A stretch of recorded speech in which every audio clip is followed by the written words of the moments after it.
Good morning and welcome to Puggy's Corner. This morning I'll be talking to Bob Flint, the Executive Director of the Springfield Regional Development Corporation. First of all, I want to welcome you, Bob, to Puggy's Corner. Always a pleasure, Puggy. Now, Bob, it's been quite a little while since we've had a sit-down chat and what's going on in town and the area, so this will be a good time to get things up to date for the citizens out there that are wondering what's going on. So let's start with the J&L plant. What's the status? Of course, we know it's been a while, but what's the status there at J&L? Yeah, no, you can see all the gray hairs. That's J&L. No, so J&L sort of continues to be stuck in this almost purgatory a little bit. So for folks watching, Jones and Lamson, we know because we grew up here, but for those that may not, is the long single-story iconic brick building on the left as you leave Springfield heading towards the interstate.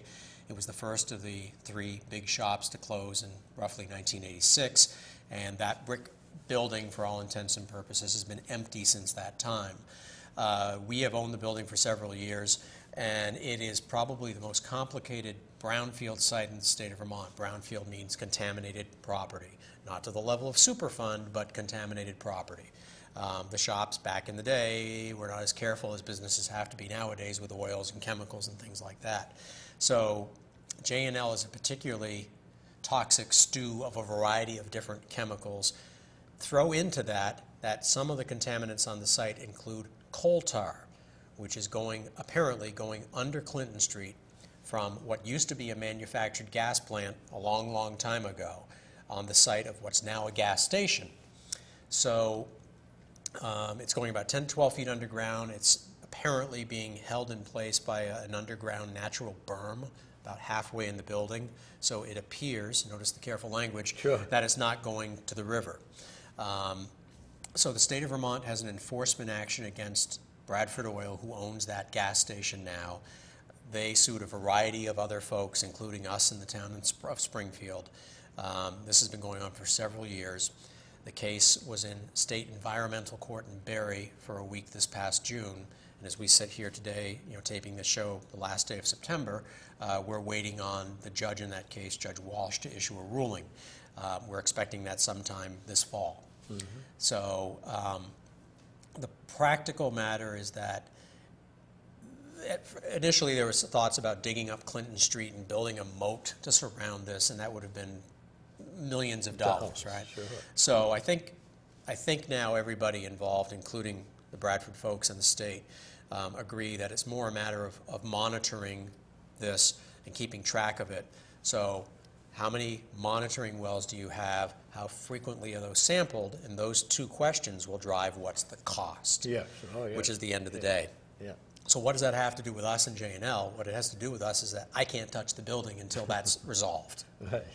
So right now we have some historic preservation covenants on the building where we only, if this one didn't exist, we could only demolish half the building.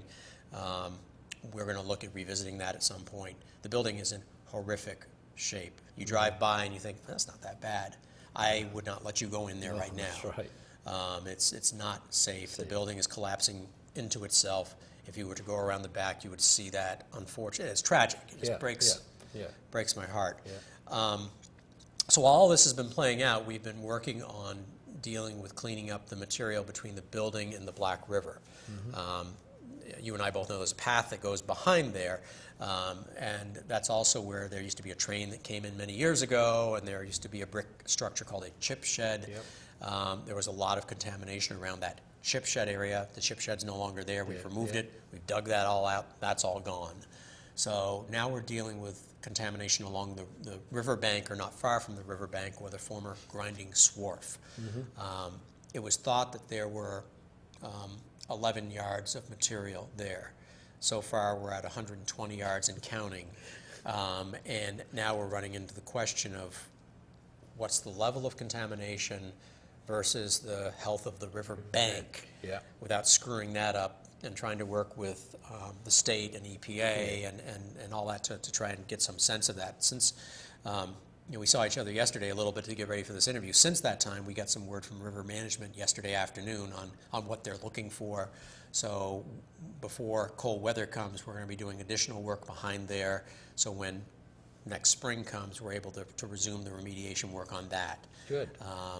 We've been very fortunate to receive a significant amount of EPA funding through the Regional Planning Commission and also some directly to us. So by this time next year, we will have completed over $600,000 worth of cleanup just in that area of the building. Wow. But Well, it's frustrating as all heck that we can't move fast. Fast enough. It's maddening. So the question I want to ask you, because the people out there like to know, how long you've been at this project, this one project? How many years? SRDC has owned J&L since, I think, 2004, because, I mentioned a few moments ago the J&L stopped operating as a company in that space in around 1986. However, it, as well as the other shops, were owned by Goldman Industrial Group, and that's a long, complicated story. But until that entity went bankrupt in 2002, they owned all the real estate. Yeah. So, in the Bradford case, I mean, I think it's important to know, not only is that holding this project up, but it's also costing us money. This trial in June alone cost us, SRDC, $28,000. Wow. Between legal fees, and we had to hire a consultant. I was there all week, not that that costs any money, but just, it's just I'm saying, it ties up an incredible amount of time and resources. Yeah. In the past year and a half, we've probably expended close to $45,000 just on this case. You see, that money could be well spent on refurbing the whole building if we didn't have to go through this. Yeah, and again, the time it has taken and the delays it's caused. Okay. So when you do start rehabbing this building, and of course, as we know, as you said, the front section's real bad on the inside, and you get everything going, how much space is going to be available to whatever you have in mind for it to use? Sure. So J&L right now, and as you know, driving by, it's all one contiguous building. The brick building goes directly into the sheet metal end where Artisan Surfaces is currently located. Those are technically two separate parcels. So when we talk about J&L 1, we're talking about the brick structure. Technically, the property line is 80 feet from the sheet metal end going north. Okay. So let's just talk about the brick end. Okay, sure. So that's, for the sake of discussion, 270,000 square feet, 12 acres. So assuming we are able to demolish the whole thing, it's our thoughts that we would build 2 new buildings on that property in the probably 80,000 square foot range each. Wow. So ending up with 160-ish thousand square feet, 2 separate buildings with parking and so forth to satisfy that. New entry coming in off Clinton Street, kind of in the middle of where the building is now. So trucks would come onto the property there and go around and exit via Bridge Street by the rec center. Okay. So when you say that, the front of the building, of course, now, as you know, is used by the rec center. Would that change? No. No, that wouldn't change. That's always been the intent of SRDC, that's shared parking for the Edgar May Health and Recreation area. Okay. Now, we talked yesterday, too, and I was amazed that you said this, that is there a workforce problem in the town of Springfield? In town of Springfield? Well, and in the region, not just town of Springfield, but and, so companies are having trouble finding good people. And that's not new. And it's really in kind of two areas. One is what I would call the middle upper management technical type jobs. And that's been a struggle for a while, and that's true of the public sector and the private sector. What's become more of a problem, almost to the point of a crisis a little bit, is the entry-level beginning jobs, where companies are having a devil of a time finding people, and then even if they find them, having them be reliable and work out. We could talk about why, and we could speculate on why, but it's intertwined with what's going on with socioeconomics in this region. That's right. And it's a complicated discussion, and we all, whether it's us, the town, the school, social services, state of Vermont, we all need to be rowing our oars in the same direction on this, because the socioeconomic condition of the community interfaces with the challenges of attracting the middle to upper management people you want to move and work here. That's right. So it all, like I said, all goes together. So when we get this all built and ready, we say that you get the two 80,000 square feet in each section. What kind of a tenant would you be looking for to come in there?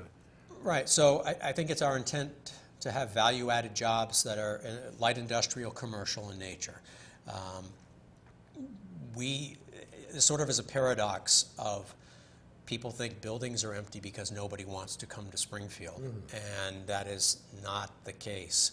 We could fill J&L and Bryant several times over if they were clean and available for use. As we sit here today, we do not have, if a company wanted to move their widget factory here, for example, and wanted 25 to 30,000 square feet, I do not have a place to put them today. Wow. That's usable. We'll talk about 100 River Street later on, but that's Right. not Right. that type of space. You have property in the North Springfield Industrial Park where you could build a building. You know, in Jones Center, we have some space as time goes on, but as we sit here today, and companies want to be able to move in 9 months to a year. Wow. So J&L and Bryant's are not 9 months to a year. No. Bryant's is closer to that, but J&L is years away. Yeah. And so to think that those buildings are sitting there because nobody wants them, I'm asked about them regularly. Okay. Now, you alluded just a few minutes ago that you're waiting from the state. So my question again is, when will you think you'll hear from the state so you can start this rehab and rebuilding? Yeah, it's hearing from the court, right? And it's a legal proceeding. Okay. So, you know, there's two sides that have to tango on this, and it's the state and it's Bradford Oil. So, if the judge rules in October, and if neither side chooses to appeal that ruling, and if indeed we are done, note the ifs. Yeah. You know, conceivably, then we would start rocking and rolling next spring. But I'll believe it when I see it a little bit. Yeah. It was incredibly frustrating to sit in the courtroom for a week listening to all this. Well, here's something that just came to me while I was talking. Yeah. I'm not trying to put you on the spot or anything, but say that you got the word tomorrow that everything is good and go. Do you have the funds available to start this? So there's a chain of events that would happen once we start, Right, right? yeah, Okay. right. So, you know, in the correctional facility agreement, there are two pieces that relate to J&L. There's some funding, and there's also a community development block grant. We got some legislation several years ago to have J&L designated as the only enterprise zone in the state of Vermont.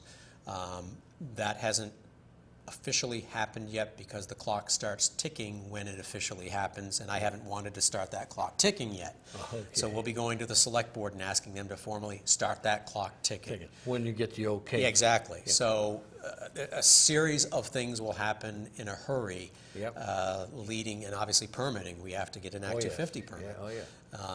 And we have some historic preservation work to do too. So it would be a lot more fun to be doing that kind of stuff than what we're doing now. But so let's say, to answer your question, if we get the word today that all the nonsense was done, next spring J&L would come down.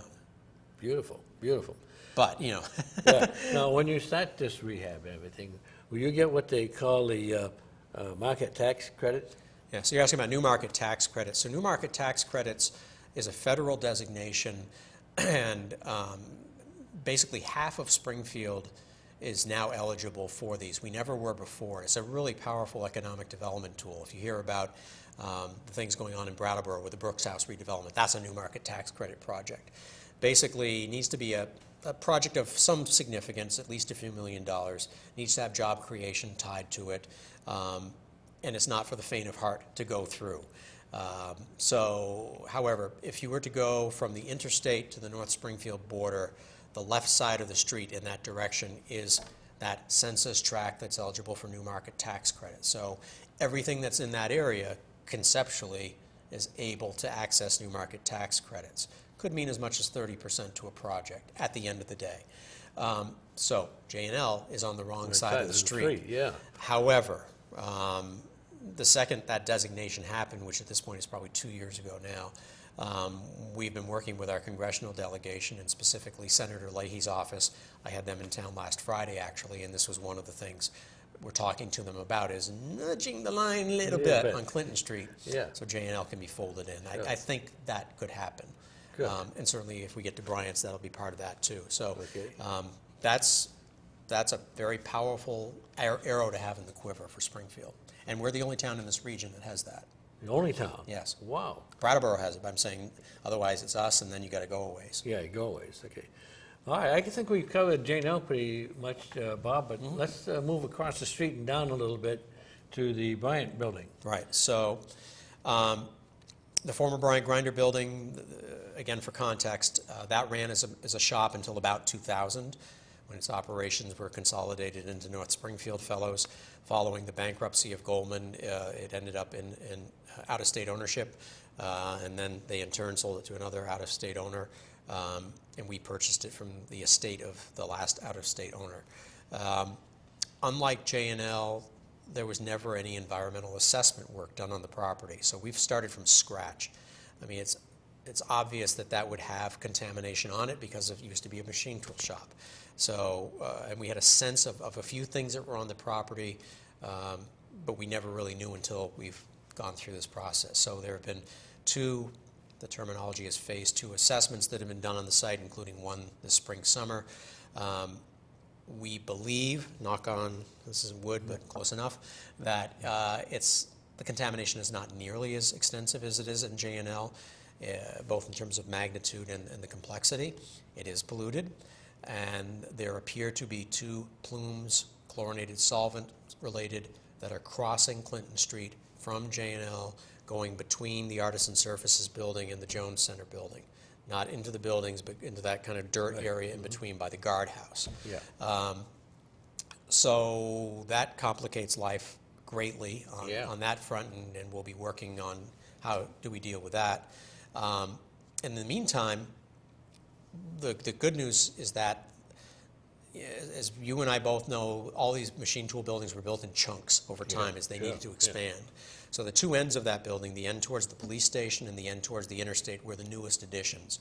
The end towards the interstate particularly is still in pretty decent shape structurally. Yeah. So, and from an environmental point of view is, again, knock on something, is clean, or relatively clean.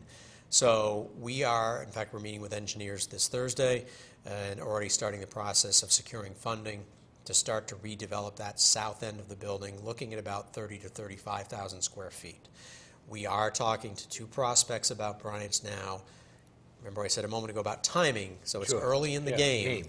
There's one that's interested in about like 25,000, 30,000 square feet of space. There's another that potentially is interested in the whole building.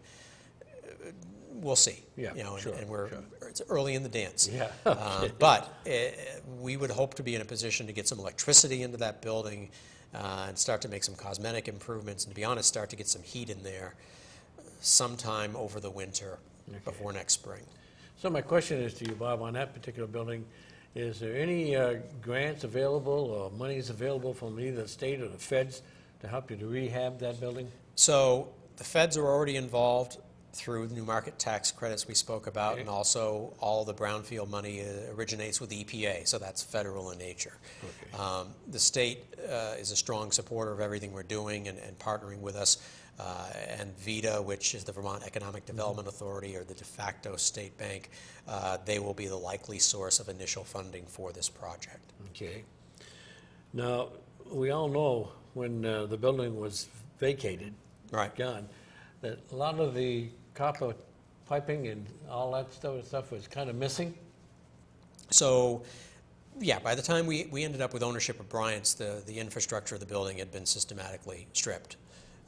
Unlike J&L, where it also has been stripped, or that was more vandalism and haphazard, Bryant's was very deliberately done. So it's a shell, and we're starting from scratch. So in other words, you've got to buy all the piping again, and, sure. And that's going to be quite an expense alone to do that. Now, you said you wanted to get heat in there, on that south side. What are you going to have? Like, it's going to be, used to be what we call central heat, took care of the whole building. Obviously, that's not going to happen now. If you're going to just do the south side, you're going to have different furnaces for... You're starting to get out of my realm of expertise a little bit. I defer to my friend Bob Flint on things like that. But one of the 2 boilers for the building are still good. And there probably are some energy efficiency things we need to improve in the building too. And the other question is, that building right now is 160,000 square feet. Part of what we would be doing in the coming months, and I mentioned an engineer, is do we keep the building configured the way it's currently configured, or do you break it up? And do you end up with 2 separate buildings with parking for maybe the end towards the police station? We'll see. And there's some roof issues that maybe will force that discussion. Okay. So when you do get it all done, like J&L, I'll ask you the same question. what do you look for as far as tenants in there? What would you look for? So same thing, commercial light industrial. Yeah. I mean, you've got valuable space on a 4-lane highway, a few miles from an interstate with full water, sewer, and fiber. Yeah. That is valuable property. Yeah. And I think part of my job and our stewardship of the property is to ensure that we're not giving it away and we're not screwing up what the use of it could be and should be for the town's benefit. It needs to be property that is used for good paying jobs, Yeah. for value-added economic companies. Now, at one time, because it was close access to the interstate and this sort of thing, that like UPS wanted to come in, would that be a tenant you might look at or something like that? Distribution generally is not a great economic attraction. Be better than nothing, and maybe. Yeah. Airport, to be honest, would be a better location for UPS. Sure, yeah, great. And there's some land right next to there. Right. But we would like to have dollar importing jobs. Now, if you had It wouldn't to- be a warehouse, I can promise that, Okay. with 2 or 3 people working at it. That's right. That it shouldn't be. Not going to let that happen. Now, if you could see right today, when do you think that building would be ready to be occupied? If you had to take a guess. The whole thing Yeah. of Bryant's, depending on what the resolution is of the plumes that I talked about, because that could be the piece that screws it up. It's probably a couple years out. It's not going to be as long as it is No, at J&L. well, again, knock on something. Yeah. And here again, they meet the criteria of the market tax. That's on the right. That's on the correct side of the That's the street. correct side, And the Regional Planning Commission and us actually submitted a grant application last week to EPA to do, looking at Clinton Street as a whole and kind of planning long term for what the key properties should be used for and how do they interface with each other and what do we need as a community to prepare for the day that those are occupied. Let me ask you a question. If that was fully done right today, could you occupy that building right off? Me personally, no. No, I mean, could we find things for it? yeah. Absolutely. Right off. No question. There's not. You wouldn't have to solicit help from all the country to try to fill Well, it. I would anyway, Yeah. but no, I think, again, to go back to my point about the buildings aren't empty for lack of interest. Okay. In fact, we may be in a place where we can benefit from property around us being maxed out and looking at a need for commercial space. Yeah. And that's, somebody in our organization once commented that that's the most valuable piece of, J&L particularly, most valuable piece of real estate in southern Vermont. And people scoffed at that, but it's true. It's flat land. A, how much flat land is there in Vermont? 2, how much flat land is there where there's full infrastructure? Right. And unlike, we'll talk about the park in a moment, you're not going to have any truck hassles. No. You're on a 4-lane highway near an interstate. Right. Well. There's a reason that they were built there. Yeah. Okay. All right. I guess that we've covered Jane Down. We've covered Bryant's. Now let's kind of go up the street a little bit, and let's talk about 100 River Street. Right. Of course, that was one of your big projects a few years back, and obviously you finished the project.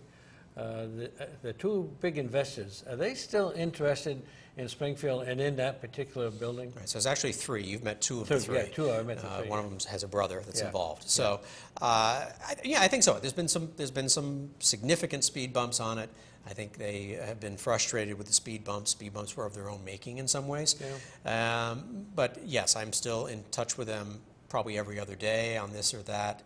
And I think they've gotten past the worst of the speed bumps and are trying to move forward, with the project.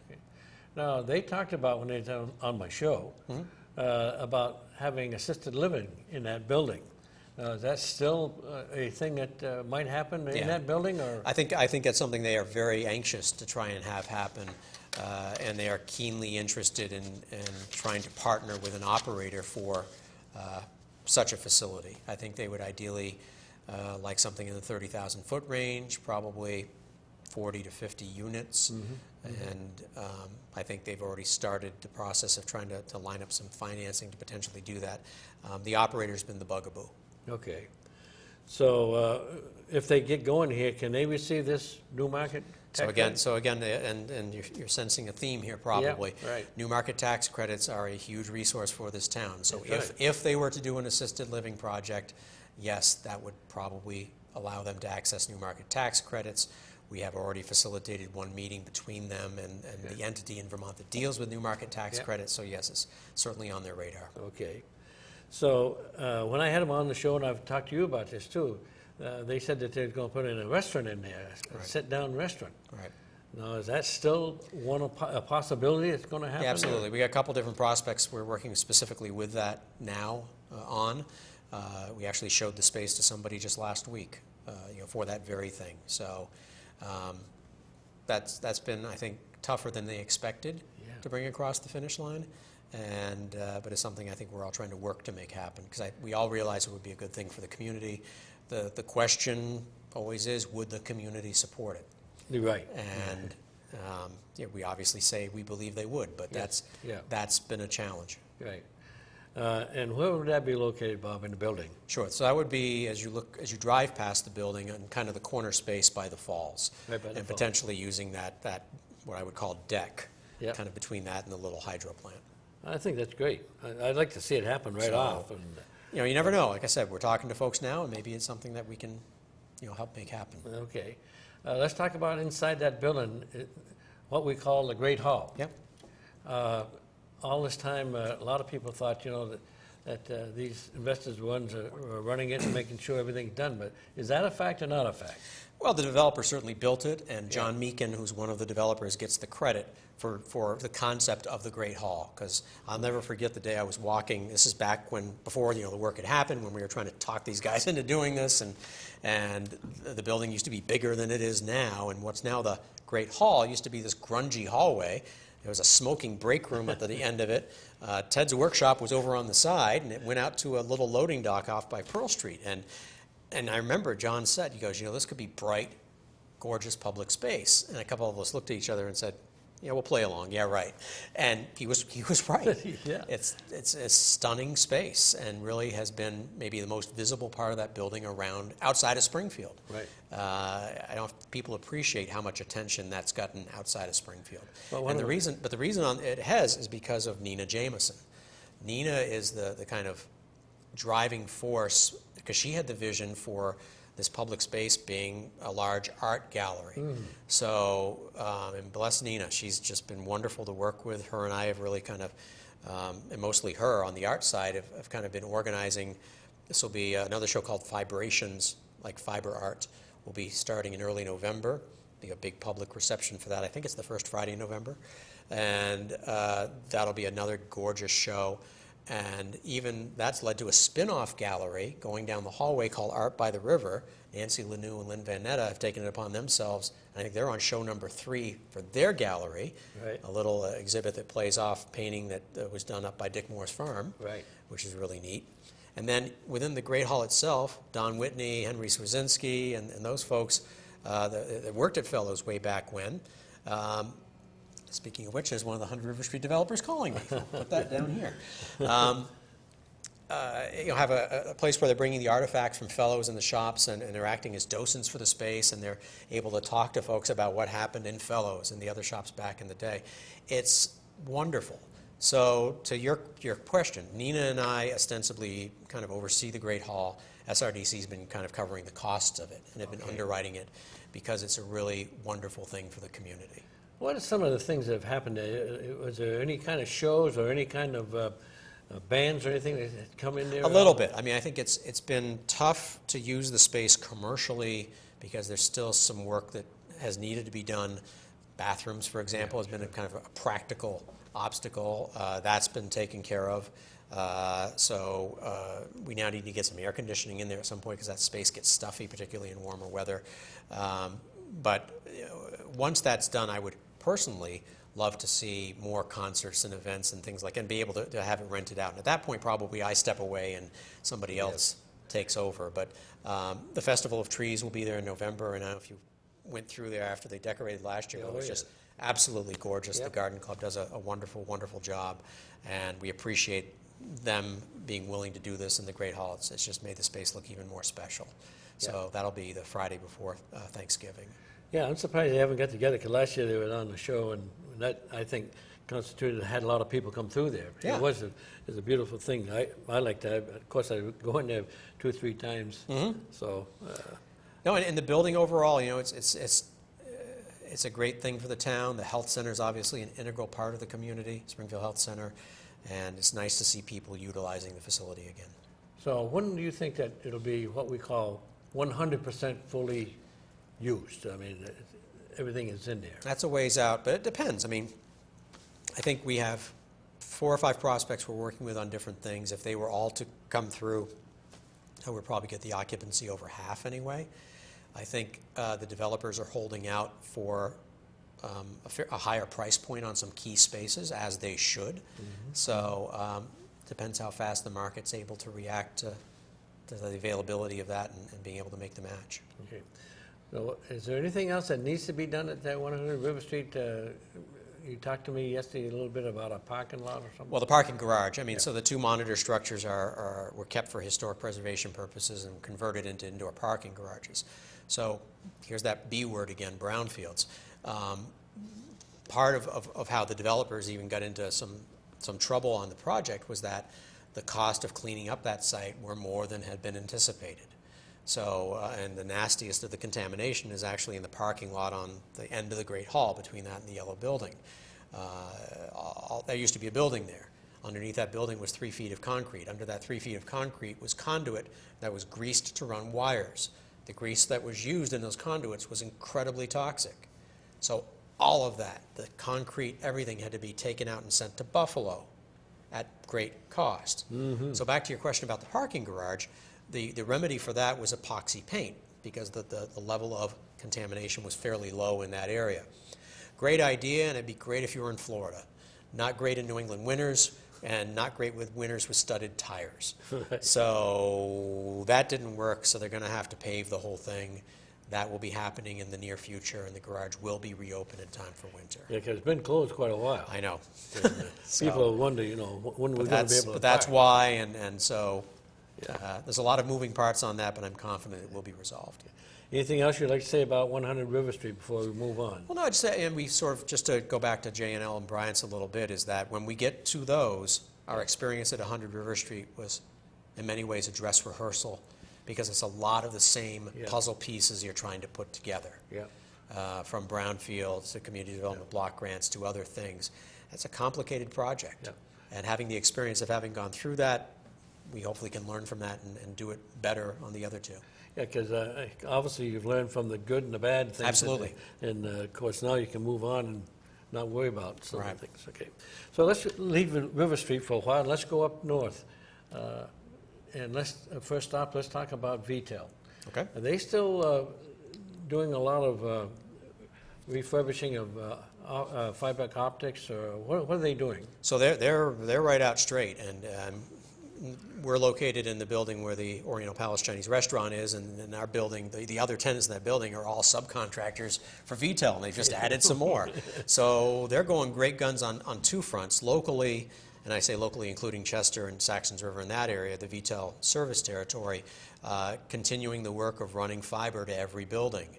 I think Springfield's mostly done, if not all done. I think North Springfield is. Chester is a work in progress, and getting it so, your house, our office, has billion bit per second fiber, which is one of the fastest internet speeds in the world. Yeah. Certainly one of the top 3 in the country. So that's a whole set of subs dealing with that.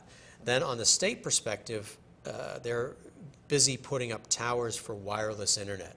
One of the reasons that VTEL was able to secure a large amount of federal grant funding was because a large amount of Vermont, we're spoiled in Springfield. I don't know if people realize that, but we have speeds for the past 15 years or more that have been state of the art.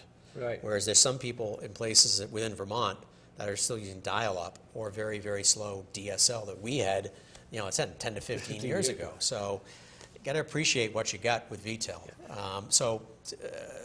VTEL has a large amount of wireless spectrum, which is basically frequencies that allow them to transmit the internet via wireless frequencies. So there's a tower up on Ascutney that serves this region.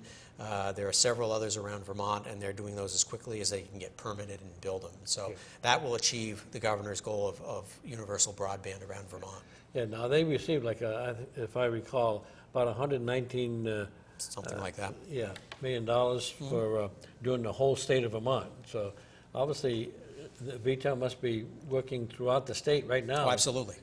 And so that shows me that there's a lot of people employed because of what's happening in Springfield here. Well, and I'm going to guess at how many, No, I wouldn't, yeah.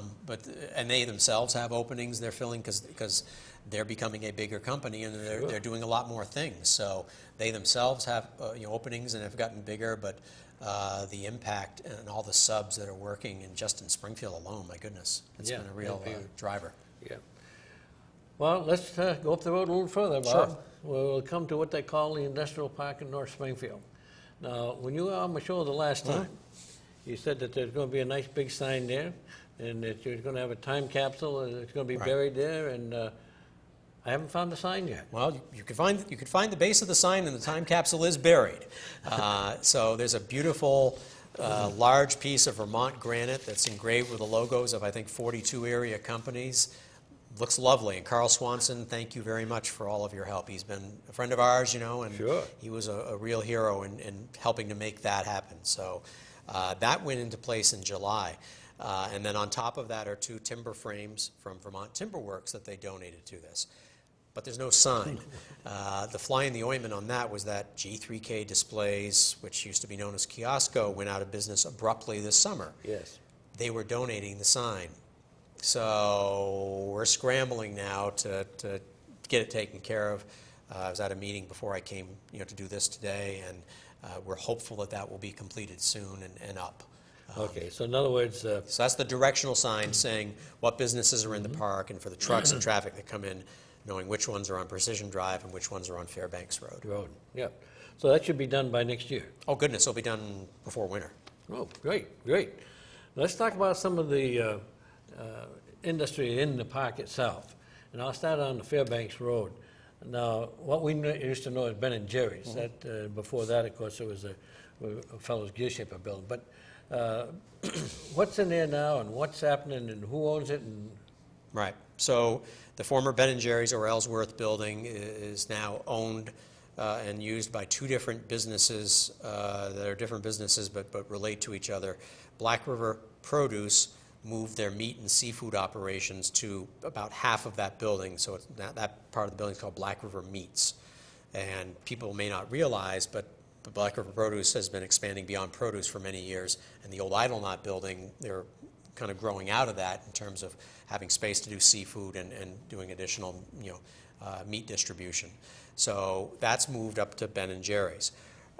Vermont Packing House is a new company that is a partnership between some folks in Minnesota and the Black River folks, and they're doing slaughtering of cows and other small animals, and then that meat is in turn being processed by Black River Meats. But it's a fascinating thing. If people have ever heard of Temple Grandin, who is a globally known woman for her work in revolutionizing how slaughtering is done and doing it more humanely. Her firm was a consultant in the design of this.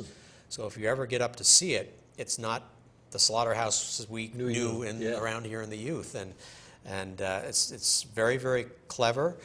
It ends up in the same act, unfortunately, but it's brilliant how it gets there, and then how they take it from there and process it. They've got a state-of-the-art smoker that's controlled by computers that uses pipes almost like you see in a church organ. So that's doing very, very well. So between those 2 companies, there's probably 50, 60 people already working in that building, and we've talked a lot about new market tax credits. That was the first one across the finish line with new market tax credits. So that project is probably about a $9 million project at least, and was a real collaboration between the companies, us. There's a variety of state incentives involved in that we help to facilitate. The Agency of Agriculture is a big partner in this, and many other organizations that work together to help make this happen. And that's the culmination of probably 2.5 years of work. wow. So I went in there last week, and it was kind of heartening to see something that's been talked about actually happen, and to kind of see the ingenuity and the product that's going through there. Good. Now, also, don't they have the solar panels kind of heating that place up there? Well, not heating it, but both the Black River Produce main building and the former Ben & Jerry's Yeah. building have solar arrays that are being used for net metering. Same thing with IVEC and their solar array. Basically, it's defraying the cost of the electricity they utilize. Yeah. Coming down the road just a little bit, as you mentioned it, IVEC is on the corner. Right, Vermont Timber Works is right across the street, Yeah. and they're doing pretty well, doing post and Yeah. beam construction and having a good year. And then IVEC, has built now another addition onto their facility, and they like being quiet a little bit, but they're a nice Springfield success story that we all should be very, very proud of. Yeah, and they have a solar field out there. Right, and they were the first ones to do what I just said. They built a solar array to basically defray the cost of their electricity. It was very forward-thinking, and it was the first one kind of through the process on the state level for permitting for such a thing, and they really were forward-thinking pioneers on that. Yeah, it took them quite a while to get their tax credits too, because they had to fight, but they got it, and I was glad to hear that, Correct. too. Okay, coming down the road, now we're going into what we call Precision Drive. Okay. Now, one of the first buildings that are going to be on the right is pre-stained lumber. They're still up and I running? saw Doug last week, and they're doing all right, and they may be actually looking to grow a little bit. So I tell you, most of the businesses we talk to are growing, and either are hiring or will be hiring. I mean, I think that bodes well for the economy that you're hearing different sectors all doing pretty well at the moment.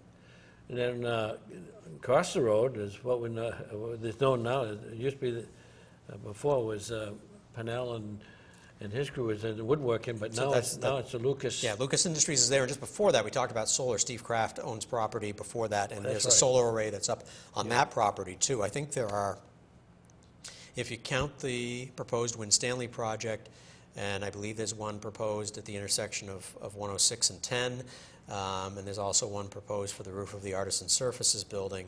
I think that's 8 large solar arrays in Springfield, if I'm not mistaken. Wow. So, if you're passionate about alternative energy, Springfield certainly has more than its fair share, or certainly will by the time this is done. Lucas is doing well. They're they're like IVEC. They kind of stay under the radar, but they are doing well, locally owned, and happy to see. I love them. Yes, and going down the road a little bit, and on the right we have Springfield Printing. Sure. So, and going through every company here. So Springfield Printing has reinvented themselves, and they're now known more as SPC Markham Studios. Printing is changing, and it's with the internet and technology and so forth, they still do a lot of printing. They still do very high-end printing, and it's a great resource to have in the region. But they've become more of a comprehensive marketing firm that can really do some clever things for marketing solutions for users, not just in this region but all over the country. But if you go up there, their parking lot is full, so they got a lot of employees. Oh yeah, sure. No, and it's still another second-generation family-owned company. And if we go just a little further down the road on the left, of course, we have Hancock.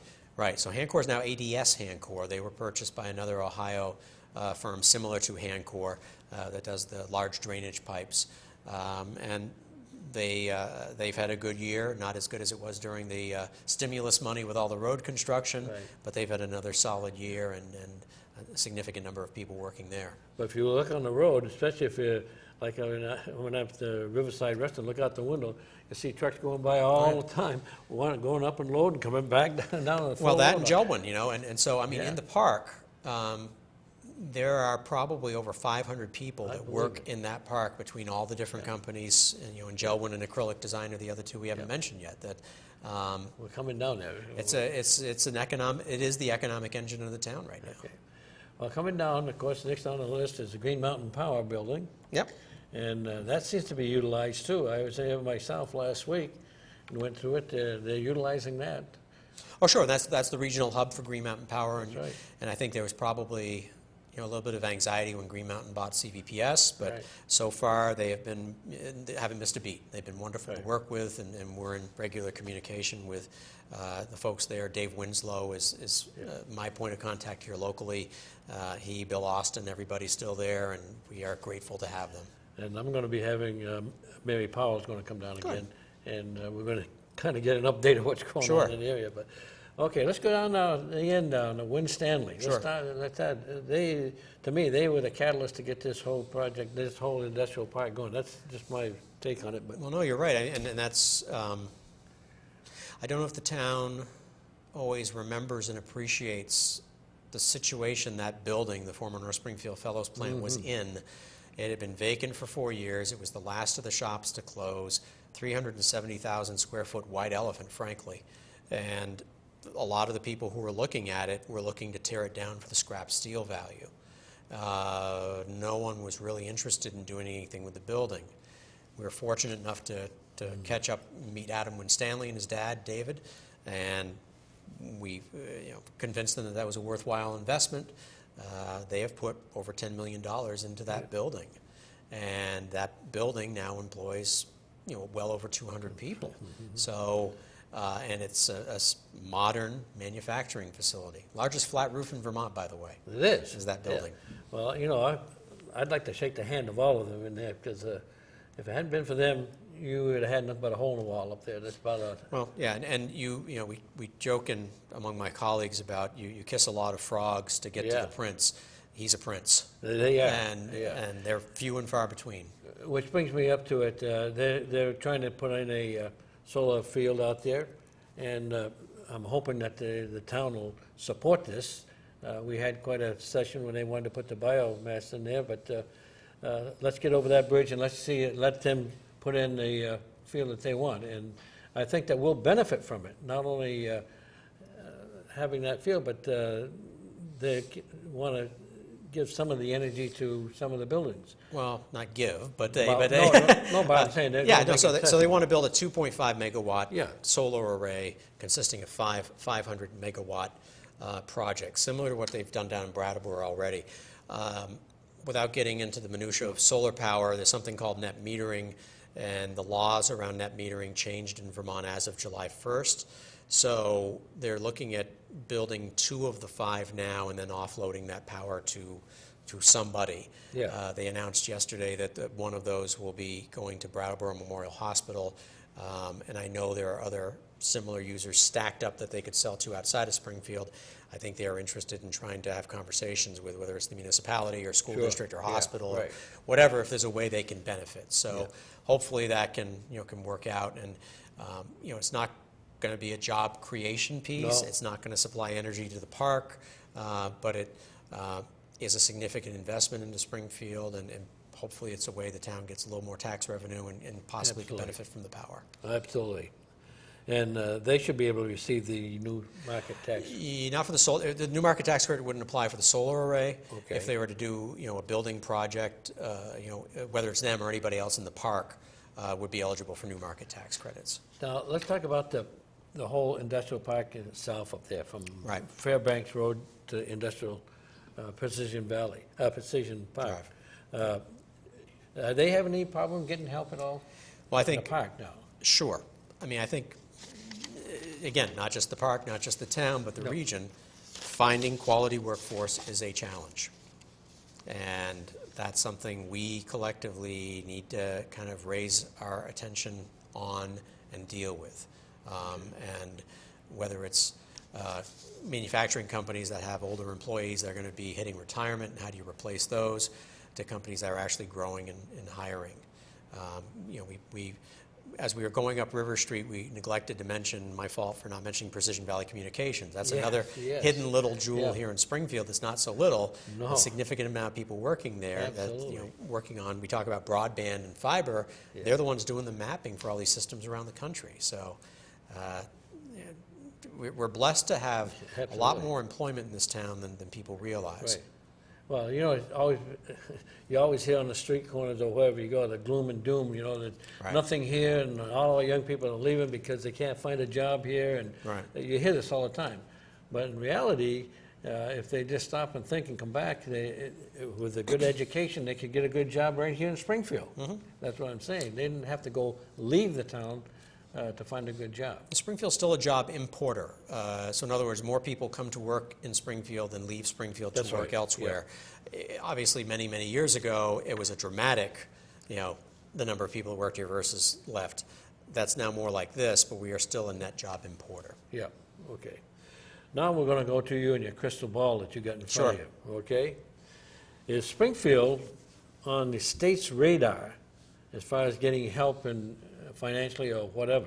Are we on their radar? No, absolutely. I mean, I think they know me probably too well, but I mean, you have a governor from the southern part of the state who pays attention to Springfield and cares about Springfield. And his key person in economic development is Pat Moulton, who's the Secretary of the Agency of Commerce and Community Development. Pat, as you may or may not know, used to have my job. Her dad had it before her. Al was a legend in Vermont economic development circles, and Pat's building her own legacy now. We are very, very, very fortunate to have her in that position.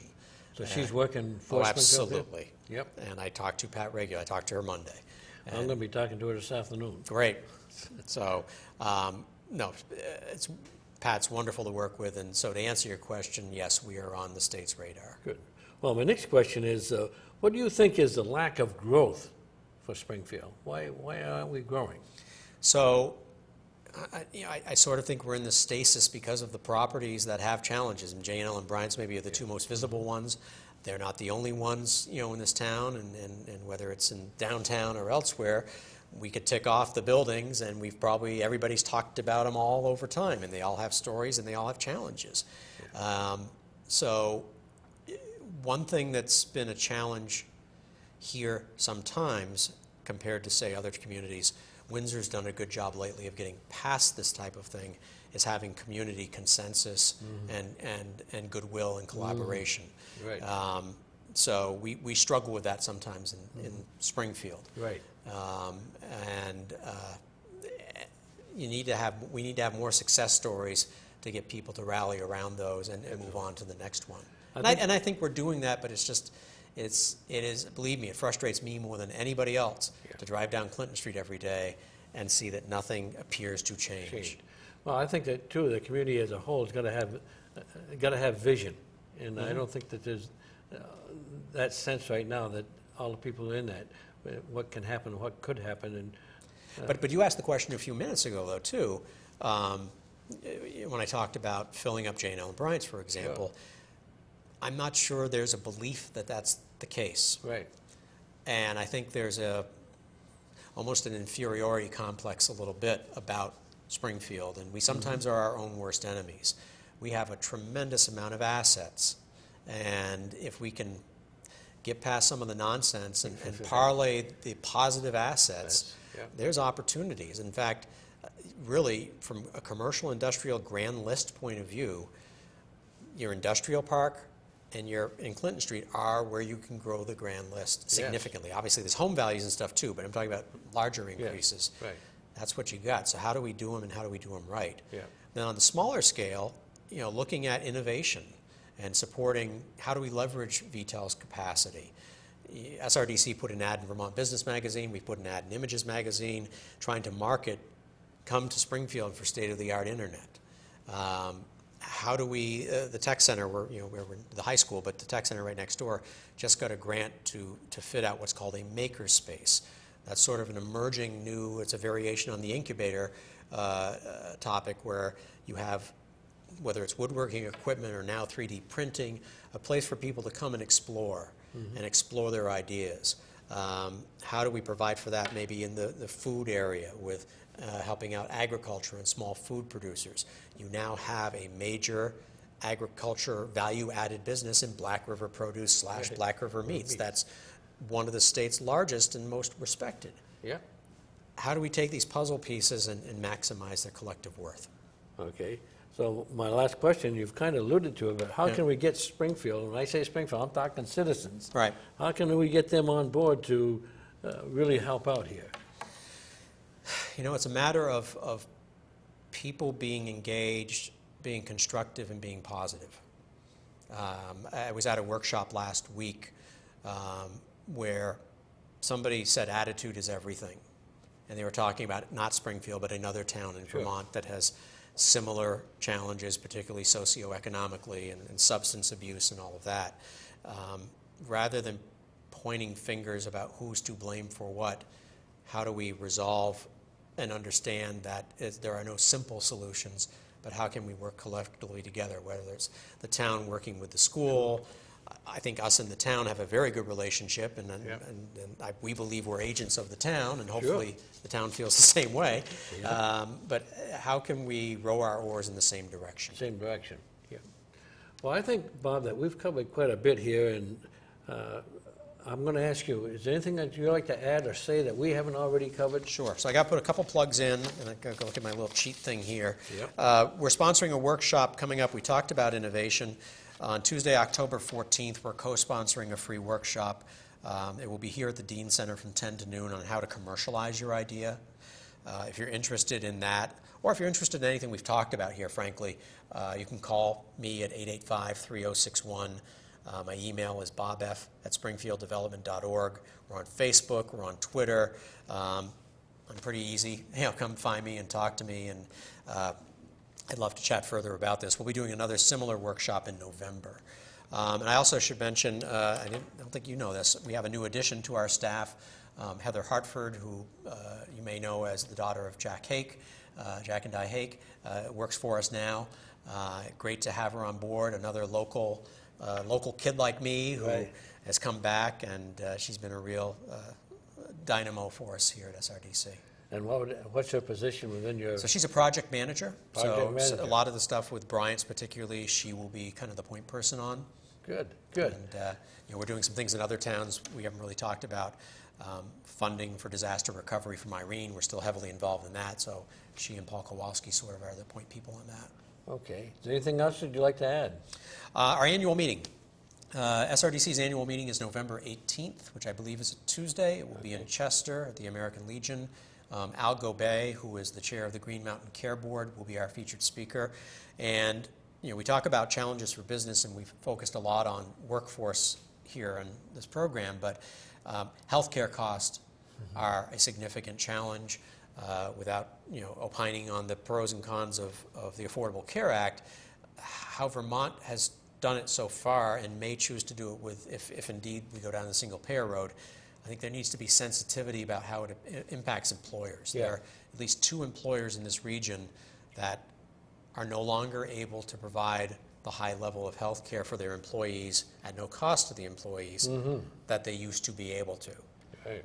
I don't think that was the intent of any of these laws. No. So how do you allow things like that to happen where good things were happening, people were being taken care of, while extending coverage to folks who don't have it, which I think is a noble and valuable goal. So, we're a border state. Vermont does things differently than New Hampshire.